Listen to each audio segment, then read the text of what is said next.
Interview with Texas State Senator Wendy Davis. She made national headlines, last year by speaking for 13 consecutive hours in those pink running shoes to stop a vote restricting abortion.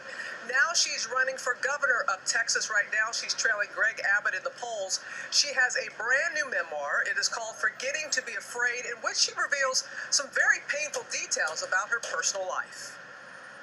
When people hear the name Wendy Davis, they think about you and your pink running shoes. Members, I'm rising on the floor today. On the floor of the Texas Senate. To thousands of for Texans. hours. For me, it was very important to give voice to the women and men that I stood for that day. And of course, I couldn't help but reflect upon my own journey. A journey Wendy Davis, a mother of two daughters, shares with the public in her new memoir, Forgetting to Be Afraid. In it, Davis reveals for the very first time that she made the decision to terminate 2 pregnancies in the 1990s. The first in 1994, after tests showed the fetus was developing outside the uterus, making it unviable. For me, it was a tremendous loss of a much-wanted pregnancy. 2 years later, in 1996, Davis and her then second husband, Jeff Davis, were pregnant again with a daughter they had already named. But during a routine exam, the doctor detected a problem. Our baby had a severe brain abnormality. If she did survive to term, she likely would not survive delivery. And if she did survive delivery, she likely would be in a vegetative state. We knew that the most loving thing that we could do for our daughter was to say goodbye. And like so many other families across this country, we made that difficult decision with as much love for our daughter as can be imagined.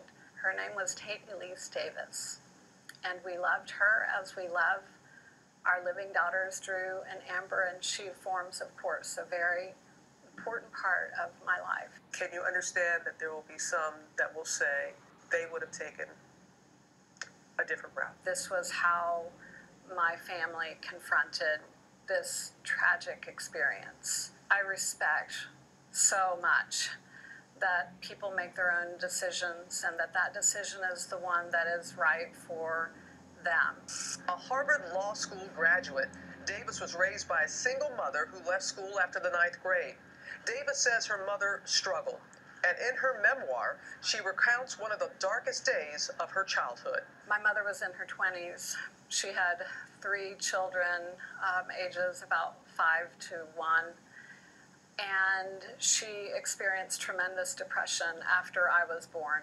My parents separated not long after I was born, and my father remarried. And my mother was left in a strange place. She was alone. She almost took her life and ours.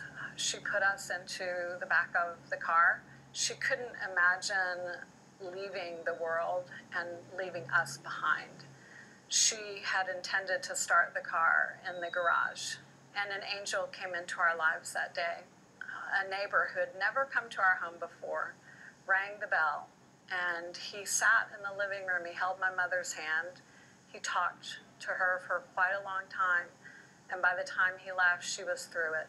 And she came and collected us from the car and put one foot in front of the other and pushed on for all of us and did a beautiful job of it. Davis credits her mother's life experience for giving her the strength to persevere when she faced her own challenges of being a single working mother.